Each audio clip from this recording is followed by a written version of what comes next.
자, 억울하다 그랬습니다. 기습 시위를 벌였습니다. 글쎄요, 최순실이 기습 시위를 했다? 무엇이 그렇게 억울했을까요?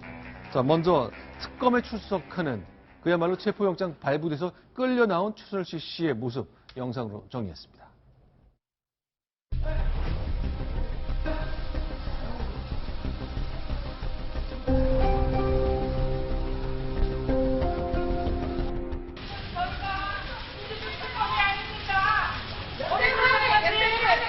최순실 씨 여전히 강압수사했다 생각하십니까?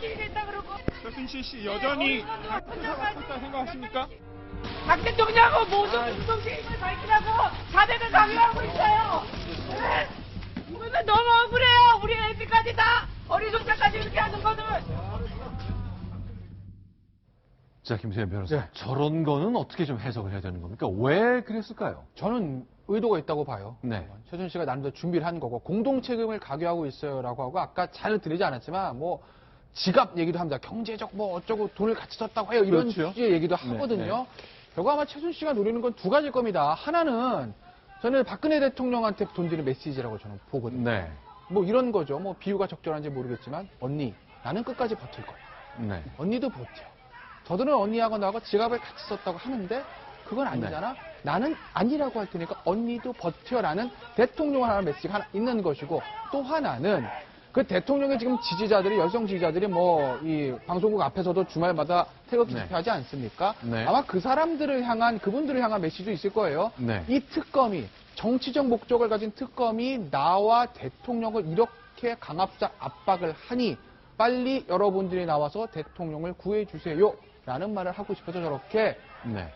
공식적인 저런 얘기를 한 것 같은데 과연 최순실 씨 뜻대로 모든 것이 될까는 좀 의문입니다. 네. 그러니까 제가 보기에도 김태현 변호사가 네. 생각한 대로 그런 걸 노린 것 같은데 네. 사실은 저렇게 뭔가를 얘기하지 않고 묵비권을 이제 나오더라도 묵비권을 행사할 거 아닙니까? 계속 안 네. 나오겠다고 했으니까 그런 거는 어떻게 보면은 어떤 상황을 얘기해 주는 거냐면 네. 아직도 특검 그리고 검찰이 밝혀낸 것이 진실과 거리가 상당히 있다. 내가 감출 것이 아직도 많이 있다라고 하는 거를 알려주는 겁니다. 왜냐면은 대부분의 피의자들은요, 검찰이 이미 자기가 아무리 어떻게 부인하더라도 묵비권을 행사하더라도 확실히 자기 죄가 다 이미 다 드러나서 증거가 다 나왔다 하면요, 그때는 무너집니다.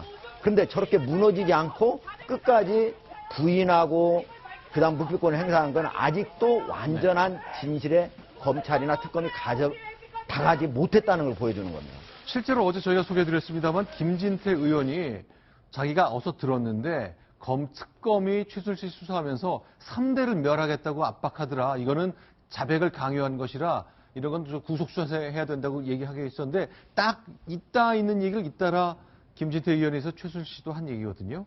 자, 뭔가 교감이 좀 있는 인상을 좀 받습니다만 어쨌건 자신은 이렇게 주장을 하고 있다는 장면이 나왔습니다. 그런데 자, 오늘 헌법재판소장이 굉장히 이례적인 말을 했습니다.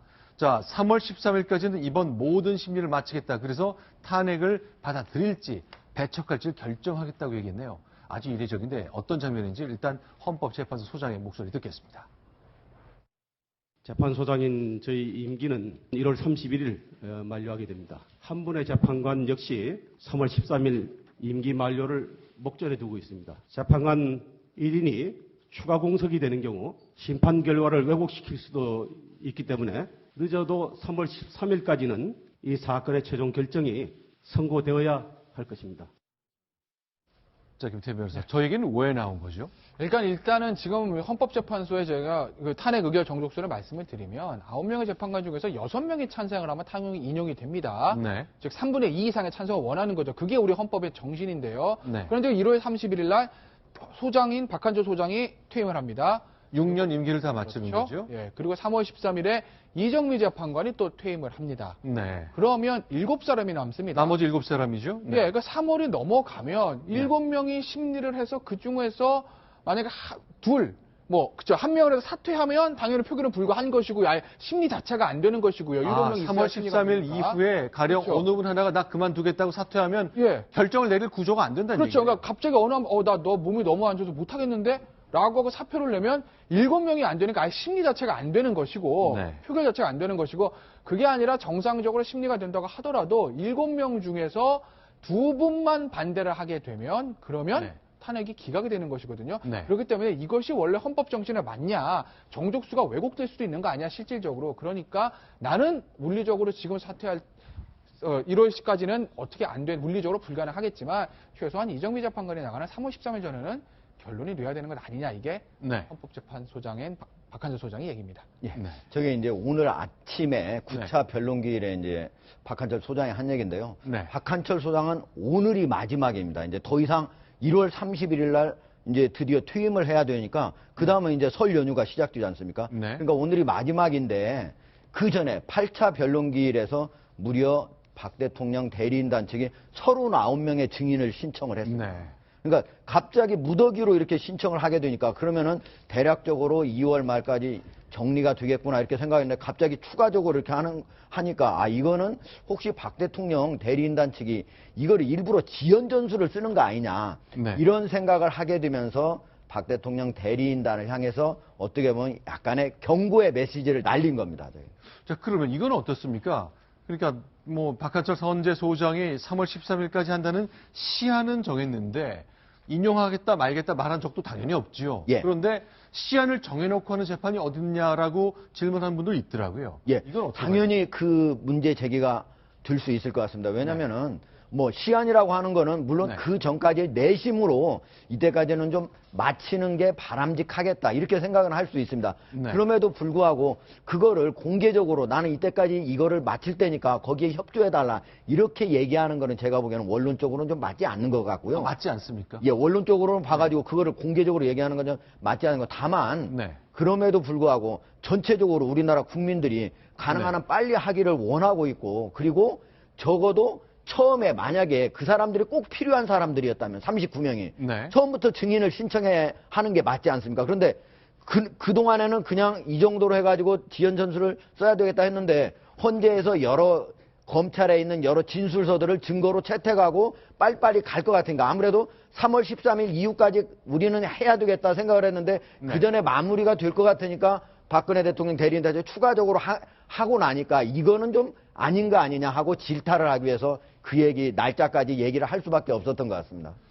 알겠습니다. 일단 헌법재판소장이 이제 선을 그었습니다. 결국 3월 13일 이전에 결론이 난다면 60일 이내에 새로운 대통령을 뽑아야 되는 상황이 올 수도 있거든요. 바꿔 말하면 5월 13일 이전에 대통령 선거가 치러질 수도 있다는 얘기네요.